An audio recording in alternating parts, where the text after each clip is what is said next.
سلام رفقا، حالتون چطوره؟ خوبین؟ خب من دارم میرم کلاس. گفتم در حین رفتن یک نکته آموزشی هم بهتون بگم. ببین، میخوای بگی که بدش به من. خب یه چیزی رو از یه نفر میخوای میگی بدش به من. دادن میشه گیو، من میشه می. گیو می یعنی بده من.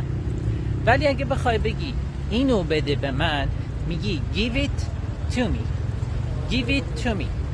حالا میخوای بگی که به منم بده، اینو به منم بده، همین give it to me رو یه to اضافه میکنی بهش، میشه چی؟ میشه give it to me too. خب این هم یه فضای خیلی خوشگل در کنار دانشکده‌مون و پر از وایب مثبت.